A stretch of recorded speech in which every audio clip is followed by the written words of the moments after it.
क्रांतीसूर्य शिवश्री मनोज जरांगे पाटील साहेबांची जी भूमिका ती आमच्या सकल मराठा समाजाची भूमिका ती सर्व आमच्या रायगडकरांची भूमिका आणि संपूर्ण रायगड जिल्हा हा त्यांच्या पाठीशी आहे। म्हणून आज या खालापूर तालुक्यामध्ये खालापूरच्या वतीने जो रास्ता रोको आज ज्या ठिकाणी केला गेला त्याची सुरुवात आज 24 तारखेपासून जी सुरुवात झालेली आहे। कारण तर जरांगे पाटलांनी सांगितलं की जो अध्यादेश त्यांनी ज्या पद्धतीने सगळे शहरांचा अधिसूचना काढून वाशी या ठिकाणी ही अधिसूचना आमच्याकडे सुपूर्द केली, त्या आपल्या शासनाचे सुमंत भांगे जे त्यांनी त्या ठिकाणी येऊन सचिवांनी आणि स्वतः मुख्यमंत्री आणि त्यांचं मंत्रिमंडळ त्या ठिकाणी त्यांनी जी काही जाहीर घोषणा त्या ठिकाणी केली आणि ते पत्र त्या ठिकाणी दिलं गेलं, पण त्या अधिसूचनेचं पालन म्हणजे अंमलबजावणी त्यांनी ती केली नाही। म्हणून पुन्हा एकदा जरांगे पाटलांनी हे आंदोलन पुढे चालू ठेवण्याचं आम्हाला शासनाला इशारा दिलेला आहे। त्यातलीच ही आजची सुरुवात आहे। 3 तारखेला मुंबई पुणे एक्सप्रेसवे वरती आपण रास्ता रोको करणार आहेत। जिल्ह्याभरातील लोक येणार आहेत, साधारण किती लोक येतील आणि किती वेळ रास्ता रोको असणार आहे?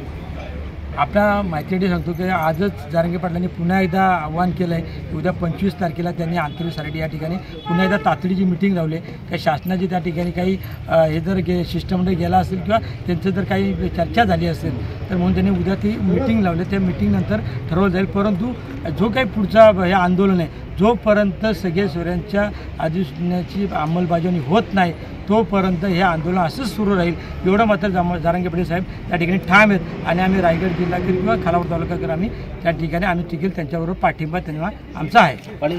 आपण पाहिलं असेल जे आत्ता याच्यामध्ये आपल्या माध्यमातून की ज्यांनी आनंदोत्सव साजरा केला तेही लोक या ठिकाणी आज या आंदोलनामध्ये होते, परंतु जो आनंदोत्सव साजरा केला याला आमचा कुठला विरोध नाही। परंतु 16% आरक्षण हे पहिलं दिलं गेलं होतं, आपल्या सगळ्या मीडियाला माहिती आहे। आणि ते 16%चं 13% त्यांनी दिलं गेलं, ते हायकोर्टामध्ये टिकलं परंतु सुप्रीम कोर्टात ते टिकलं नाही। म्हणून आता पुन्हा एकदा त्यांनी उलटं ते आरक्षण कमी दिलं, म्हणजे 10% दिलं आहे। आणि 10% देऊनसुद्धा ते टिकेल का नाही याची साशंकता आहे, ती सरकारने जबाबदारी घ्यावी। परंतु आमची मुळात मागणी आहे का सरसकटची होती, म्हणजे त्याला जी अधिसूचना काढून सगळ्या शहराची व्याख्या दिली आणि सगळ्या शहराची जी अंमलबजावणी त्यांनी करायची तेही अंमलबजावणी त्यांनी करावी। आणि आम्हाला ते जे 57 लाख नोंदी ज्या सापडल्यात त्याचे प्रमाणपत्र तातडीने समाजाला द्यावेत, ही आमची मुळात मागणी आहे। ते मागणीकडे हा आंदोलन जे त्यासाठी आंदोलन आहे।